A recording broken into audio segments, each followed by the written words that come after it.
Welcome to the next video on circuit protection. In this video we're going to look at circuit protection terminology. We're going to have a look at terms that you need to understand protection. So the first term is rated current. Now we can see here the circuit breaker has 16 written on it. What does that mean?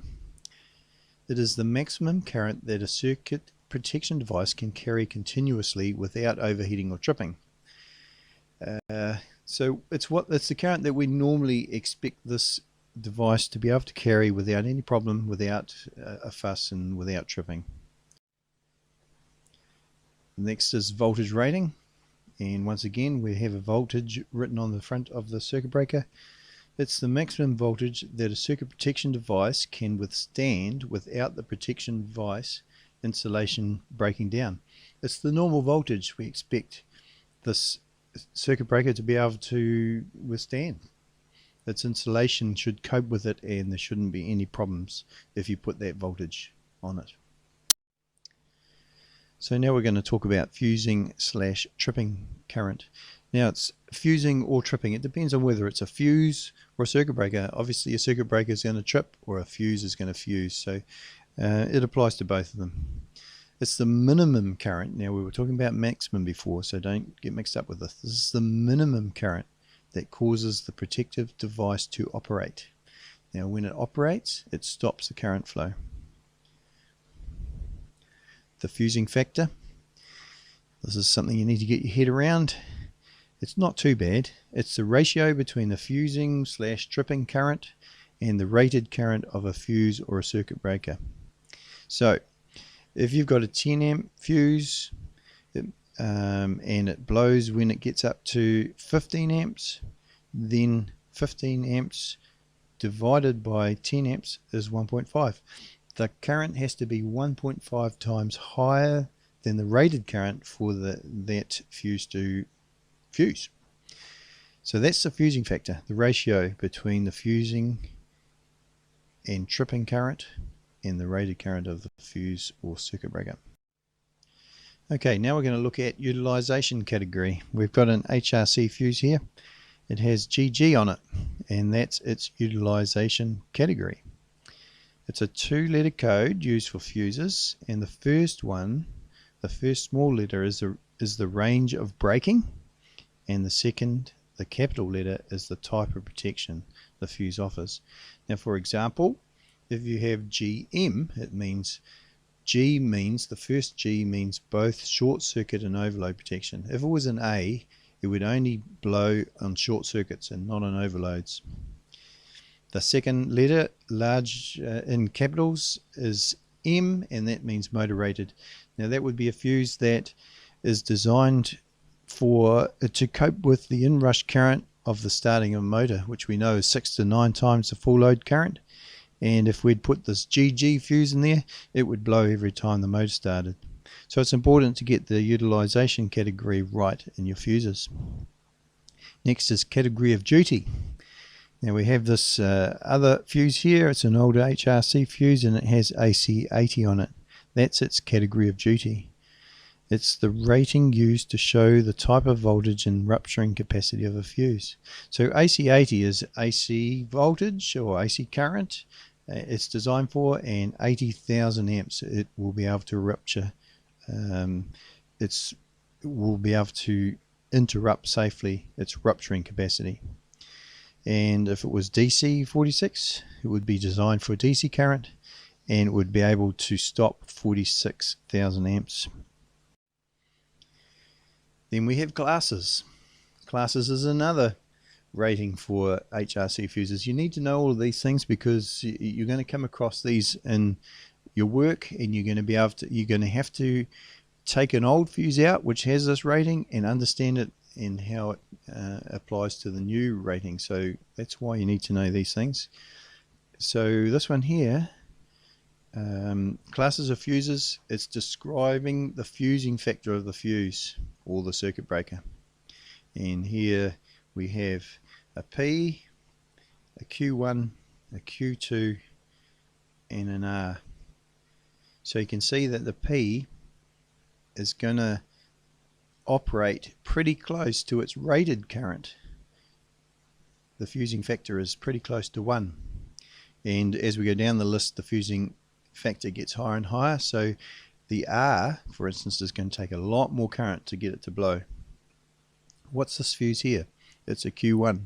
That means its fusing factor is somewhere between 1.25 and 1.5.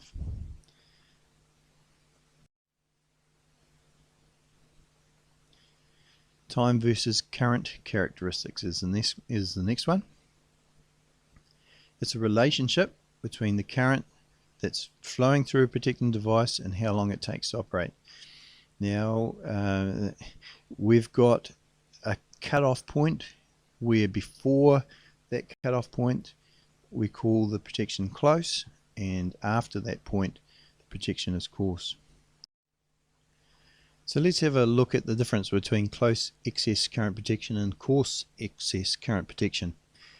Now we've got a 10 amp circuit breaker here. Let's have a look at the description. When a protection device does not interrupt a fault current within 4 hours, when the fault current is 1.5 times the rated current of the protection device. Okay, so the rated current, as we said, is 10 amps.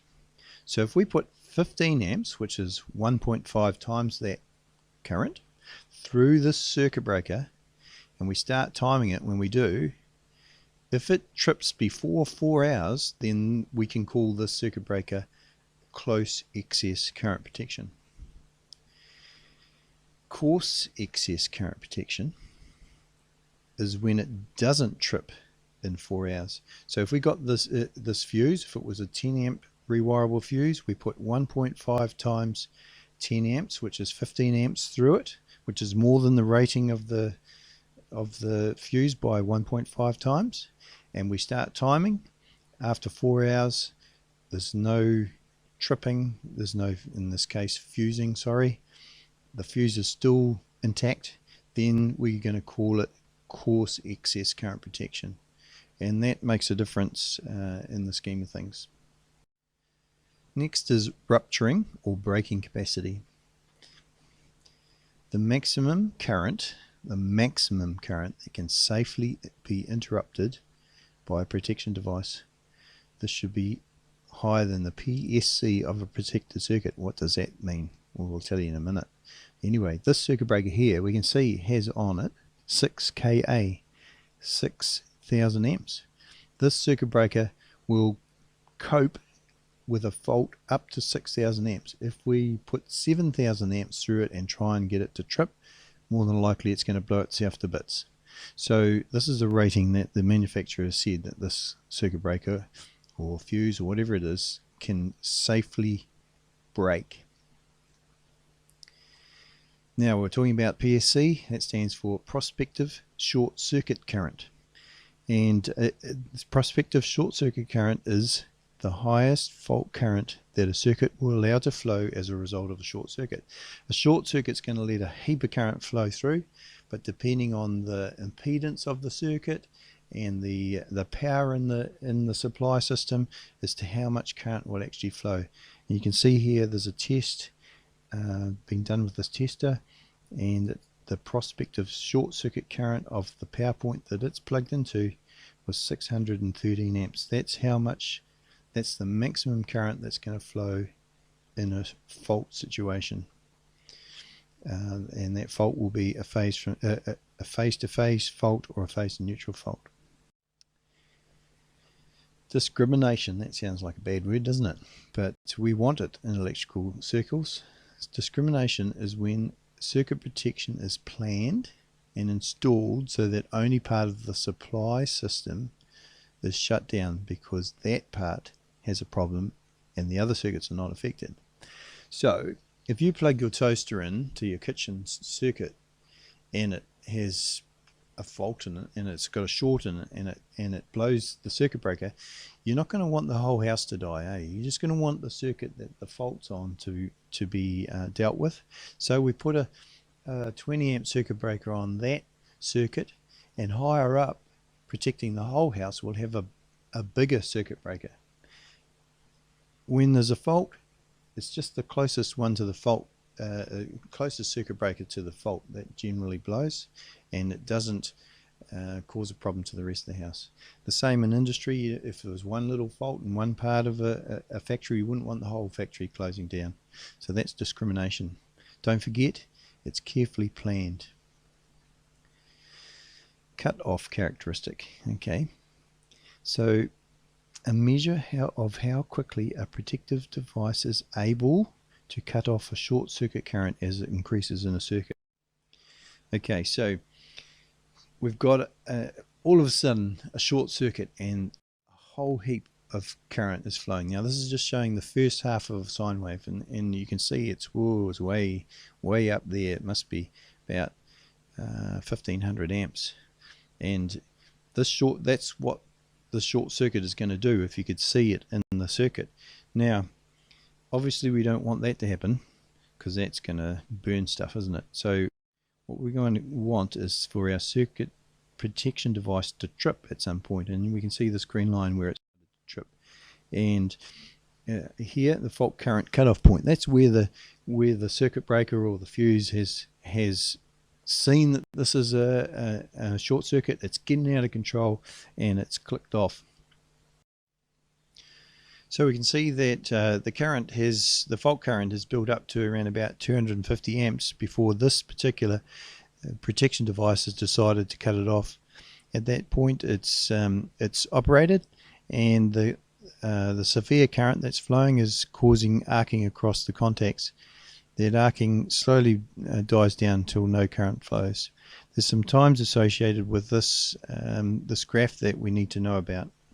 And the first time is the pre-arcing time. It's the time taken to get to the point where the protection device realizes that it's a short circuit, that it's not calming down, it's getting out of control, and it does something about it.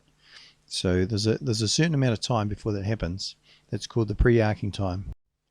Then you have the arcing time. It's the time where arcing occurs across the contacts of the protection device, and the protection device is coping with that one way or another. So then that's how long it takes. And then the total clearing time is from the start of the short circuit to the point where the arcing is completely stopped and no current is flowing in the circuit anymore. Right, well, let's have a think about the next one, which is backup protection. And it's when a larger protection device is wired upstream of a smaller protection device. Now the idea is that you've got a small protection device which is protecting against a certain situation, but it's only small, and if a large fault happens, it's not going to cope. So you put a bigger circuit protection device up above in the circuit. Situation, saw bench, say at home, or it doesn't have to be at home, but anywhere. There's a saw bench, and we've got a motor on it that's drawing 5.5 amps full load current. Now you want good overload protection on the saw motor, in case when it stalls it doesn't burn the motor out. So you'd have an overload protection device that's set at 5.5 amps. Now that's set specifically for the motor and for an overload situation in the motor, but it's not necessarily going to cope with a bad fault like a short circuit in the cables up to the motor or in the motor itself. So you might want to put an HRC fuse, or you might want to plug it into a socket that has a 20 amp circuit breaker, and that's going to cope with a lot of current, whereas the overload protection is going to deal with the smaller overload protection. Hopefully the circuit breaker upstream is going to stop the overload protection getting blown to smithereens when there's a short circuit. Now we're going to talk about RCDs and their sensitivity. I don't know why they call it sensitivity, but anyway, it is a measure of how small imbalance in the current between phase and neutral that will trip the RCD. In other words, this RCD here will trip if there's a more than 30 milliamps difference between the current flowing out in the phase and back in the neutral. If more than 30 milliamps is leaking out into the circuit, then this is going to trip off and make the circuit safe. Well, that brings us to the end of the circuit protection terminology video.